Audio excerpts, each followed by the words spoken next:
self-interest, cynicism, opportunism, arrogance, and greed.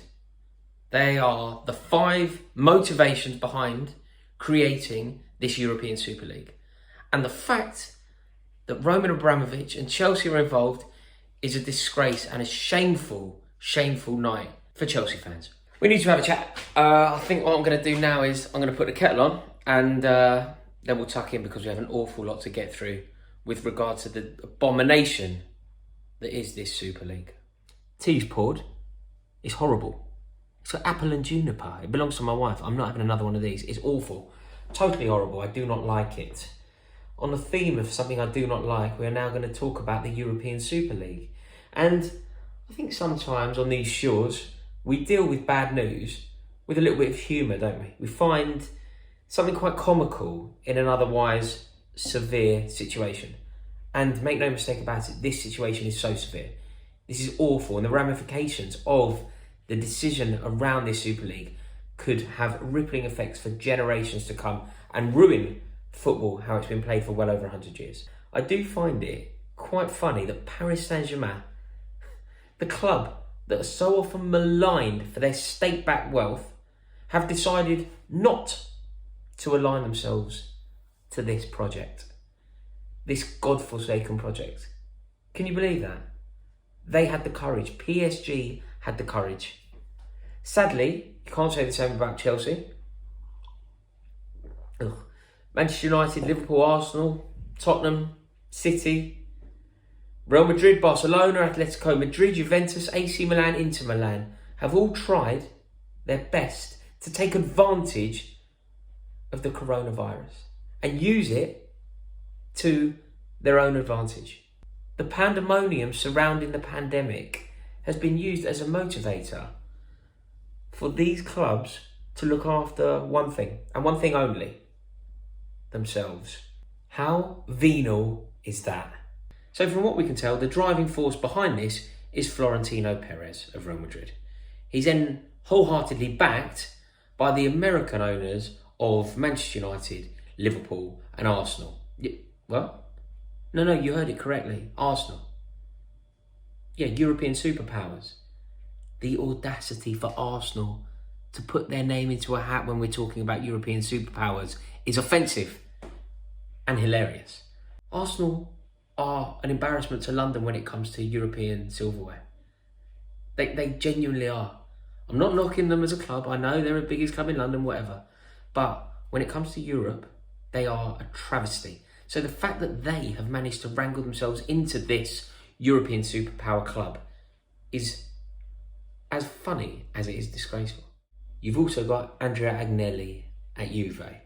And now what I think is brilliant about this group, this motley crew, is they haven't given 1 second's thought to the game, to the wider population of football. Grassroots, scorch it. It's irrelevant. The pyramid, the footballing pyramid that everybody adores, vying for promotion, desperately trying to swerve relegation, doesn't matter. Jeopardy, uncertainty. These are fantastic words that you associate with football, but they're being removed because it doesn't work when your ultimate and only objective is financial gain. The dream is to remove any element of randomness. Like, make no mistake about it. The big 6 in the Premier League, they are far more preoccupied and worried about interlopers, people who break into their club. They're far more... If you're Chelsea or Manchester United, you are far more threatened by Leicester than you are Chelsea. You're happy with the club the way that the club exists. What you don't want is an Everton getting in. What you don't want is a Leicester. That upsets it. That upsets the rhythm. At one point, a decade or so ago, there was a top 4 in England. There were 4 places available for Europe. That was perfect. That's how they wanted it. No randomness. The top 4 are the top 4. And they want it almost preordained. There is a concept that is being totally forgotten here, isn't there? That concept is being on the right side of history. Now, I'm sure that the argument will come that everybody has been drastically affected by the pandemic, and therefore it would be negligent of CEOs of big businesses, which is what football clubs are now. They are big businesses, so it'd be negligent of these big businesses not to protect their interests. How can you do that in this way? To the detriment of everybody else, to the detriment of your fans. You're going against everything that football clubs have stood for well over 100 years. UEFA's response to this is going to be very interesting. I think it's fair to, you could potentially accuse UEFA of being complacent when it comes to the most marketable club competition in the world. Maybe they've been a little bit lackadaisical, a little bit complacent. But on this, I think that they will fight fire with fire. And it will be very interesting to see if they choose to actually enforce a ban on clubs from both the Champions League and their domestic leagues. They would only have to pass it by about 6 votes to get a team banned from their domestic league. And they could boot them out of the Champions League as well. FIFA will also have to stick to its warnings that players will be banned from competing in the World Cup if they choose to go along with this. The clubs not involved have a huge role to play here. I'm sure a lot of you watching this don't support any of the clubs involved. You have as big a role to play as people like me who support Chelsea and Manchester United fans and Man City fans. Look, we need to implore our club to do something differently. But the clubs that aren't involved really do have a massive, massive role to play here. I think that the leagues should actually consider deducting points.